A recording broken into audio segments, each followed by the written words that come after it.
Becoming President of the United States was a dream I had harbored since childhood, a dream I believed was rooted in serving the people, fostering peace, and making the world a better place. Little did I know that my ascent to the highest office would lead me down a path shrouded in darkness where power, secrets, and an ancient cult held sway over humanity. The campaign had been brutal, filled with promises and rhetoric designed to win the hearts of the people. I had played the political game well, or so I thought, and the nation's highest office was finally within my grasp. On the day of my inauguration, I stood before the crowds, my hand on the Bible, and took the oath of office. The weight of the world settled on my shoulders as I became the leader of the free world. But little did I know that there were forces far more powerful than any elected official. It started innocently enough.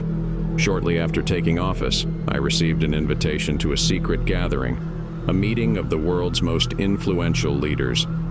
The invitation was cryptic, but it hinted at the promise of untold power and knowledge. Curiosity got the better of me, and I accepted. The meeting took place in a remote, opulent mansion nestled in the hills of Switzerland. The attendees were a who's who of global power, politicians, business magnates, and even a few monarchs. They all gathered in a dimly lit chamber, and as I entered, I could feel the weight of their collective influence bearing down on me. At the center of the room was an altar, adorned with symbols I couldn't decipher. Surrounding it were the attendees, their faces obscured by masks, their voices a hushed whisper as they chanted in a language I couldn't understand. I felt a sense of unease wash over me as I approached the altar. The cult's leader, a figure shrouded in a hooded robe, stood before me. His voice was a low, commanding rumble as he spoke, welcoming me to their fold. As the ceremony continued, I realized with growing horror that I had stumbled into something far more sinister than I could have ever imagined. The cult believed in the existence of ancient entities, beings of immense power that had secretly controlled humanity for centuries. They believed that I, as the President of the United States, held a unique position of influence and could serve as a vessel for one of these entities.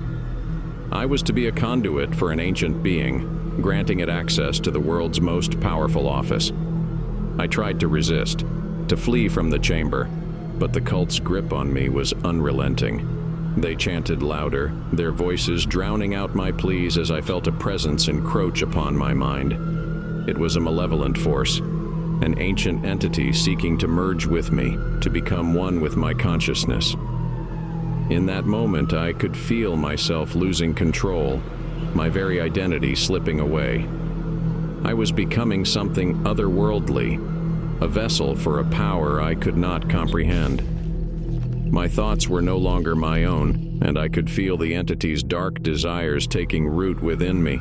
The cult celebrated their triumph, their faces twisted in ecstasy as they witnessed the merging of man and ancient being. I was no longer the president they had invited to their gathering. I was something far more sinister, a puppet of their dark ambitions. But as the days passed, I found moments of clarity, of resistance against the entity's control. I realized that I had to find a way to break free from its influence, to regain control of my own mind and prevent the cult's sinister plans from coming to fruition. I sought out allies within my administration, individuals I could trust to help me uncover the truth behind the cult's power and find a way to defeat the ancient entity that had taken hold of me. Together, we embarked on a dangerous journey, delving into the darkest corners of the world's history and confronting the secrets that had been hidden for centuries. As we uncovered the cult's origins and their plans to manipulate world events to their advantage, I knew that our fight would not be easy. The ancient entity within me was a formidable foe, its power vast and its desire for control unyielding. But I was determined to reclaim my identity, to stop the cult from wielding their dark influence over the world. The battle for my soul had only just begun, and the fate of humanity hung in the balance. In the shadows, the cult watched and waited, their influence stretching far and wide. But I was no longer their puppet. I was a force to be reckoned with, a president on a mission to uncover the truth, no matter the cost. And as long as I drew breath, I would fight to protect humanity from the malevolent forces that sought to control it.